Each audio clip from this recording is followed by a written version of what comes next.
Welcome back. Credit management practices across UAE companies are still evolving as firms have previously focused on sales performance. So how can companies look to implement new strategies to overcome their debt management? And how can creditors monitor their debtors abroad? Well, to discuss this, we're joined by Andy Yiacoumi, Business Development Manager for Deckle Debt Collections LLC. Welcome to the show today. Hi Laura, thank you. So give us an overview of debt management here in the UAE. Okay, well, generally there's a lack of maturity in the market. There's been so much focus in the past on sales. So the whole area of credit management is actually very new for a lot of companies here. So one of the things that we're sort of looking at the moment is sort of helping our clients. And I'm doing a lot of sort of, if you like, consultancy to actually sort of help them to implement a whole series of procedures. And within those procedures, we obviously add our services in there as well. And then we've basically effectively got a credit management solution, and that will help them from the beginning of the process right through to the end of the process, so to say. So we've not only got the preventative measures in place, but we've also got the curative measures in place. In terms of an example, we would, for argument's sake, we would take on board an application from which a client is sort of looking at with their client or potential new client. There would be a series of various documents that will be obtained as well from the potential new client. Right. And then there will be a whole sort of internal assessment which would happen.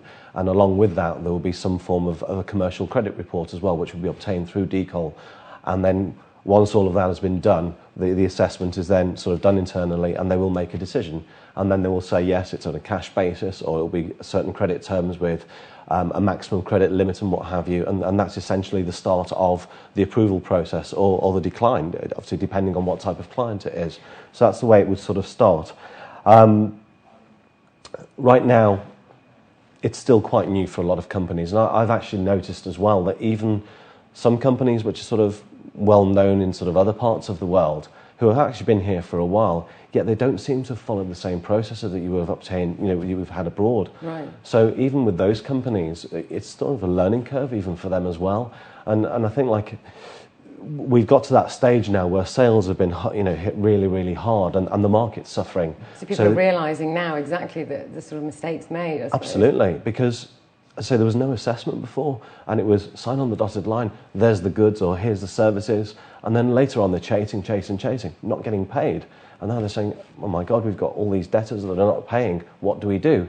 And so, it's obviously that the market's quite tough at the moment, yeah. But at the end of the day, that's what we're here for, to obviously help companies get out of that. And I say, get the process right from the beginning, and hopefully then minimise the problems later on down the line, because obviously coming to me, when you've got the serious problems, it's much harder to deal with. Definitely. If you come to me from the beginning and we put the right procedures in place, then we've got a happy client at the end of the day. Put the right structure in, and it's all go from there. Absolutely. So in terms of companies, I mean, this covers every single type of industry, does it? Is that right? It's literally for everybody and anybody. Yeah. I mean, we're working across all sectors and industries. We work, anything from the hotel industry, IT, car hire, lease. We work with building material suppliers, jewellery suppliers, you name it. Anything, wow. Anything and everybody. Yeah. Dubai is sort of the regional hub for a lot of business. So, we could be dealing with potentially anybody. And it's a great market. I mean, it's a lot of fun for people like myself. You just get to work with so many different types of clients. And but you come across different problems for different groups at the end of the day.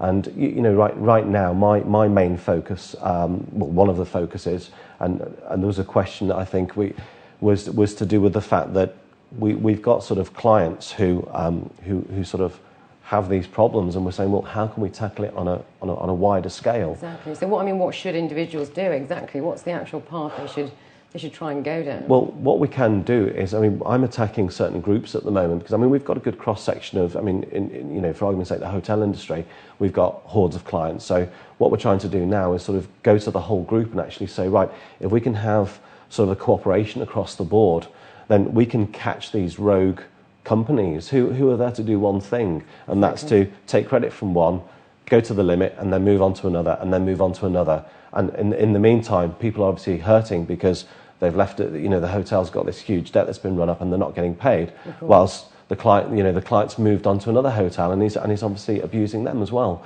So if we can capture sort of large groups, then we can share information across the board, which means that when somebody new comes along and says, I'd like to open a corporate account with you, we do a proper check, we do the assessment as we previously discussed, and hopefully they're going to be caught out and say, I'm sorry, but I can't work with you. I can work with you on a cash basis, but I certainly can't give you credit. Yeah. So, there are many ways of tackling things, but it takes cooperation on a wider scale, because sometimes you can feel very, very lonely when you're one company on your own. Yeah, you're quite vulnerable, aren't you? Exactly. Absolutely. And it could be the be-all and end-all, really, couldn't it? Absolutely. So in terms of individuals, what Yes. should they do if they fall into bad debt then? What's the sort of main thing that they should do? Right. I receive quite a lot of calls on this sort of fairly regularly, and I've been in the financial industry for quite a long time, and I would say something very simply. Please don't hide if you've got a problem. You need to face it, because at the end of the day, the longer that you leave that problem outstanding, the worse it will get. Right. Now, I'm sure any bank that's owed, whether it be a credit card or some sort of loan that they've defaulted on, whether it be a house loan or just an overdraft, if you go back to the bank and you sit there and you tell them realistically what your income is and what your expenditure is and come up with a proper plan, and then you actually stick to that plan, the banks will listen to you. I mean, there are whole departments now that the banks have opened up, because they also have a lot of problems to deal with as well. Of course, yeah. So, I mean, it's getting rid of that fear, really, isn't it? Yeah, I mean, you can't bury your head in the sand. Exactly. You have to deal with it, yeah. because, debt is debt at the end of the day, and the longer it's outstanding, the larger the debt will become. So you have to face it, and the banks will listen, because you're not on your own. There's a lot of other people out there who've got exactly the same problem. So you just get in there, you talk, and you'll come to some agreement which is acceptable on both sides, and then you stick to it. Yeah.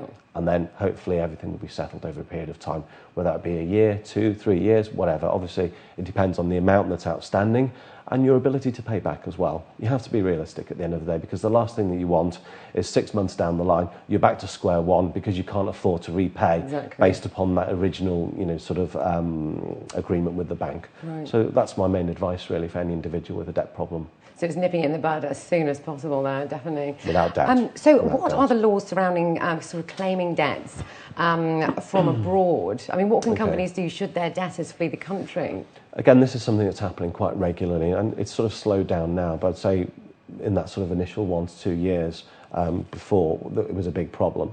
And one of the things I'm trying to educate my clients on, again, is when there are foreign shareholders involved in any company, is to ensure that when they obtain when the client is actually trying to sort of open an account with you and gain credit, you must ensure that you've got the necessary documents in place. And I'm also talking about copies of passports. I'm talking about home contact details, home addresses. These things are vital, because at the end of the day, they could disappear tomorrow. Exactly. And where are you going to find them? And even a mobile number, it's not adequate, because they can just switch it off anytime they like, throw it in the bin, Change the number, and get a whatever, new SIM exactly. card. Yeah. So you need something stronger than that. And obviously, a copy of the passport is good.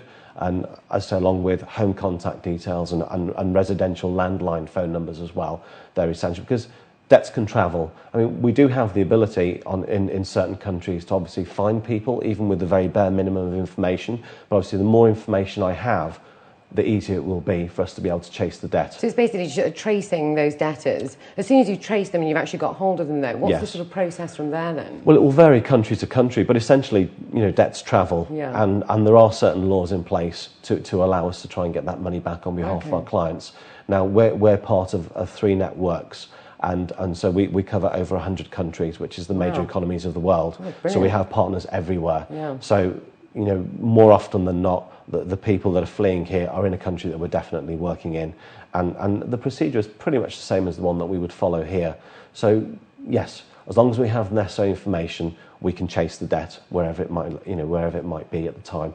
But please, again, advice is ensure you obtain the necessary information Yeah. from the beginning. It's vital, and bearing in mind that the market is near 80% expatriate. Exactly, yeah. Who are you going to be dealing with? Some foreign national. Yeah. So it's very, very important. Very important. Well, that's all we've got time for. Thank you so much for coming in today and chatting Thank with you. us. Thank you, Laura. Well, that's it from the business desk. You can write to us, though, at news@city7tv.com. Up next, Zoe Richards is back with the news.